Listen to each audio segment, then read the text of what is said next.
ಜೆಡಿಎಸ್ನ ಶಕ್ತಿ ಕೇಂದ್ರ ಈಗ ನಿಶ್ಶಕ್ತವಾಗಿದೆ. ಪಾಳು ಬಿದ್ದ ಸ್ಥಿತಿಗೆ ಕಾಂಗ್ರೆಸ್ನ ಹೆಡ್ ಕ್ವಾರ್ಟರ್ಸ್ ಜೆಡಿಎಸ್ನ ಹೆಡ್ ಕ್ವಾರ್ಟರ್ಸ್ ತಲುಪಿದೆ. ಹಾಸನದಲ್ಲಿ ಬೀಕುವಂತ ಇದೆ ದಳಪತಿಗಳ ಮನೆ. ಇದೇ ಮನೆಯಲ್ಲಿ ಜನರ ಸಮಸ್ಯೆಗಳನ್ನು ದಳಪತಿಗಳು ಕೇಳ್ತಾ ಇದ್ರು. ಆದರೆ ಈ ಮನೆ ಈಗ ಪಾಳು ಬಿದ್ದಿದೆ ಅನ್ನೋ ಮಾಹಿತಿಗಳು ಲಭ್ಯವಾಗ್ತಾ ಇದೆ. ಭವಾನಿ ರೇವಣ್ಣ, ಪ್ರಜ್ವಲ್ ರೇವಣ್ಣಗೆ ಶಕ್ತಿ ಕೇಂದ್ರವಾಗಿತ್ತು ಈ ಮನೆ. ಆದರೆ ಈಗ ಮನೆ ಪಾಳು ಬಿದ್ದಿದೆ ಅನ್ನೋ ಮಾಹಿತಿಗಳು ಲಭ್ಯವಾಗ್ತಾ ಇದೆ. ಜೆಡಿಎಸ್ ಭದ್ರಕೋಟೆಗೆ ಒಂದು ರೀತಿ ಶಕ್ತಿ ಕೇಂದ್ರವಾಗಿತ್ತು ಮಾಜಿ ಸಂಸದರ ಪ್ರಜ್ವಲ್ ರೇವಣ್ಣನ ನಿವಾಸ. ಆದರೆ ಜನಜಂಗುಳಿಯಿಂದ ಒಂದು ದಶಕಗಳಿಂದಲೂ ಕೂಡ ಈ ಮನೆ ಗಿಜಿಗುಡ್ತಾ ಇತ್ತು.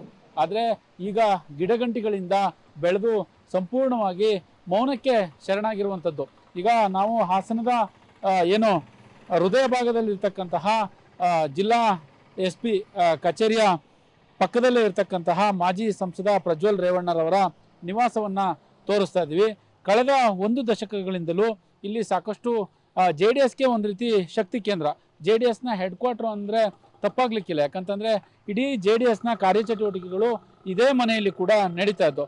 ಮಾಜಿ ಶಾಸಕರು ಇರ್ಬೋದು, ಶಾಸಕರು ಇರ್ಬೋದು, ಜೊತೆಗೆ ಕಾರ್ಯಕರ್ತರಿರ್ಬೋದು, ಯಾವಾಗಲೂ ಕೂಡ ಇಲ್ಲಿ ಜನಜಂಗುಳಿಯಿಂದ ಕೂಡಿರ್ತಾ ಇತ್ತು. ಒಂದು ವರ್ಷದ ಹಿಂದಿನಿಂದಲೂ ಈಗಾಗಲೇ ಈ ಮನೆ ಅನಾಥವಾಗಿ ಬಿದ್ದಿದೆ. ಇಲ್ಲಿ ಸಂಪೂರ್ಣ JDSನ ಕಾರ್ಯಕರ್ತರು ಕೂಡ ಈ ಕಡೆಗೆ ಸುಳಿತಾ ಇಲ್ಲ. ಯಾವಾಗ ಪ್ರಜ್ವಲ್ ರೇವಣ್ಣ ಅತ್ಯಾಚಾರದ ಆರೋಪದ ಅಡಿಯಲ್ಲಿ ಜೈಲಿಗೆ ಸೇರ್ತಾರೆ, ಅಂದಿನಿಂದ ಇಂದಿನವರೆಗೂ ಕೂಡ ಈ ಮನೆ ಸಂಪೂರ್ಣವಾಗಿ ಒಂದು ರೀತಿ ಶಟ್ ಡೌನ್ ಅಂತಲೇ ಹೇಳ್ಬೋದು. ಶಟ್ ಡೌನ್ ಆಗಿ ಇರುವಂತಹ ದೃಶ್ಯಗಳು ಈಗಾಗಲೇ ಕಾಣಸಿಗ್ತದೆ. ಮನೆಯ ಮುಂದೆ ಸಾಕಷ್ಟು ಗಿಡಗಂಟಿಗಳು ಬೆಳೆದಿವೆ. ಮಾಜಿ ಪ್ರಧಾನಿ ಸೇರಿದಂತೆ, ಮಾಜಿ ಸಚಿವರು ಸೇರಿದಂತೆ JDSನ ದೊಡ್ಡ ದೊಡ್ಡ ನಾಯಕರುಗಳು ಇಲ್ಲಿ ಬಂದು ಮೀಟಿಂಗ್ ಮಾಡ್ತಾ ಇದ್ರು. ಇಲ್ಲಿ ಎಲ್ಲರನ್ನೂ ಕೂಡ ಭೇಟಿ ಮಾಡ್ತಾ ಇದ್ರು. ಜೊತೆಗೆ ಬಹಳ ಮುಖ್ಯವಾದ ವಿಚಾರ ಅಂತ ಅಂದರೆ, ಖ್ಯಾತ ಚಲನಚಿತ್ರ ನಟ ದರ್ಶನ್ ಕೂಡ ಇದೇ ಮನೆಯಲ್ಲಿ ಬಂದು ಇಲ್ಲಿ ಪ್ರಜ್ವಲ್ ರೇವಣ್ಣ ಮತ್ತು ಭವಾನಿ ರೇವಣ್ಣರವರನ್ನ ಮೀಟ್ ಮಾಡಿ, ಜೊತೆಗೆ ಒಂದೆರಡು ಗಂಟೆಗಳ ಕಾಲ ಮಾತುಕತೆ ಮಾಡಿ ಹೋಗಿದ್ದಂತಹ ಮನೆ ಅಂತಲೂ ಕೂಡ ಹೇಳ್ತಾರೆ. ಆದರೆ ಈಗ JDSಗೆ ಶಕ್ತಿ ಕೇಂದ್ರವಾಗಿದ್ದಂತಹ ಹೆಡ್ ಕ್ವಾರ್ಟರ್ಸ್ ಮನೆ ಏನಾಗಿದೆ, ಮನೆ ಸಂಪೂರ್ಣವಾಗಿ ಖಾಲಿ ಬಿದ್ದಿರುವಂತಹ ದೃಶ್ಯ. ಗಿಡಗಂಟಿಗಳಿಂದ ಬೆಳೆದು ಹೋಗಿದೆ.